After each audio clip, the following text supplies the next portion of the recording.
Let's talk buttonholes. You know, a buttonhole is something that when people see how easy it is, they always wonder why they don't use them more often. So first off, we're going to talk about the foot number 3A that we're going to put on in a second.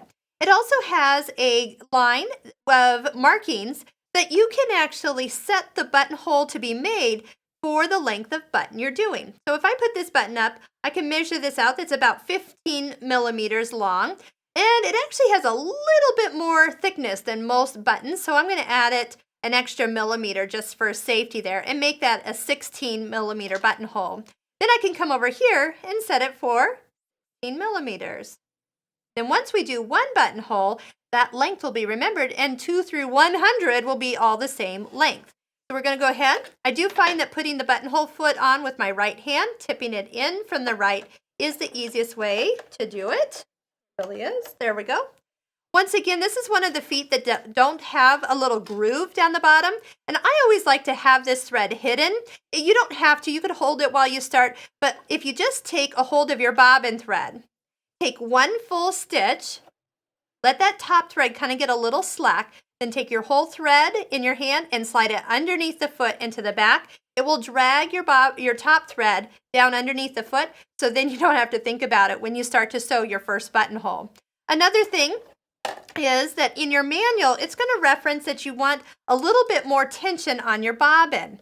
Now, because of a Bernina bobbin case has the little hole right here, you can thread the thread. So we're going right where it comes out of the side of the case, down through that hole. So it's kind of at an angle.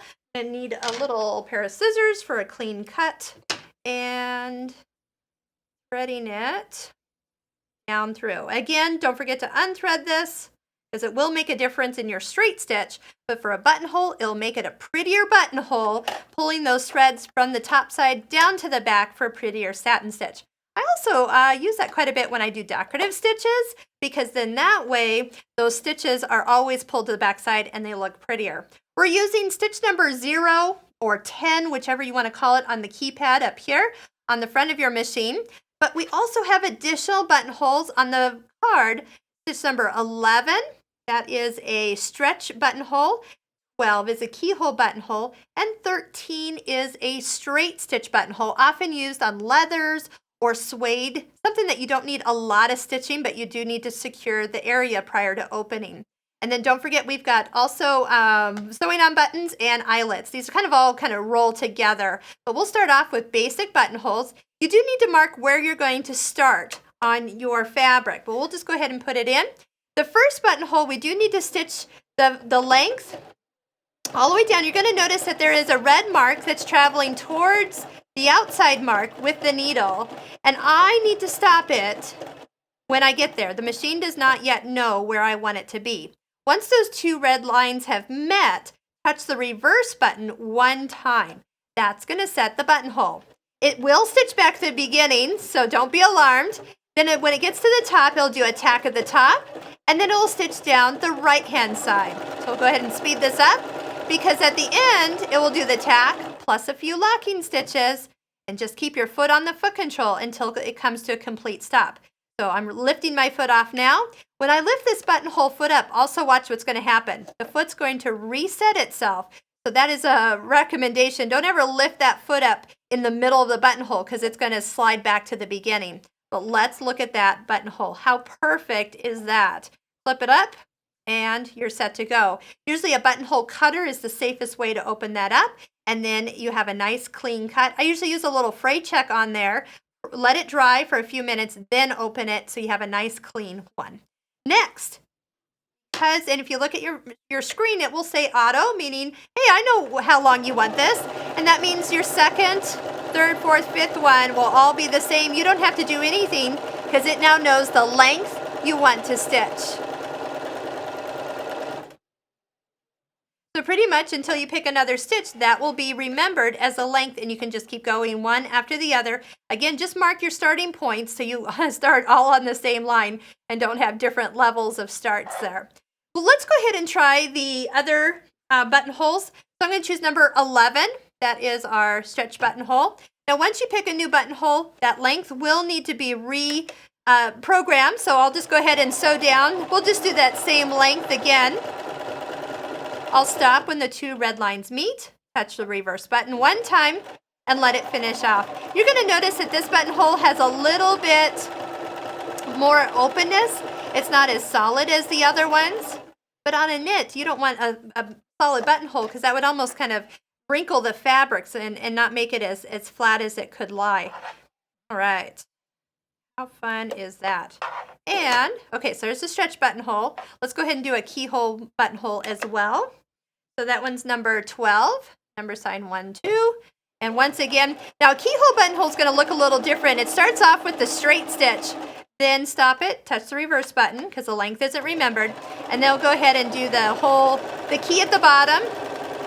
And keyhole buttonholes are for garments that will be using a button that has a shank on it. This little opening at the bottom gives it a place for it to sit and easily not stretch the fabric out. So, and that's what a keyhole buttonhole looks like. If we even do the eyelet, which is nice, number 15, number sign 1, 5.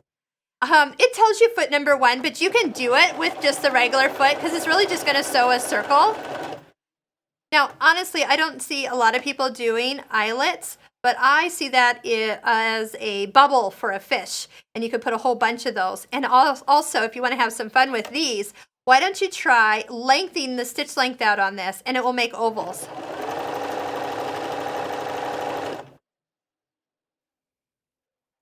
And now you have an oval. Let's test out a corded buttonhole. So take some cording and fold it in half so you have a loop to hold on to. You look at the back of your buttonhole foot, there's a little peg sticking straight up. Loop it around that peg, draw it underneath, and right up the front of the toes. There is a little slot for each cord, one on the right and one on the left. Did you see how I kind of lifted it over the edge here? And see how the cord is perfectly spaced for the buttonhole to stitch over? Then just go ahead and do the buttonhole just like you did before. Flip this up, have your starting place, and start to sew. If your thread is up top above your foot, just go ahead and hold on to it until you take a few stitches, and then you can stop and cut it off there.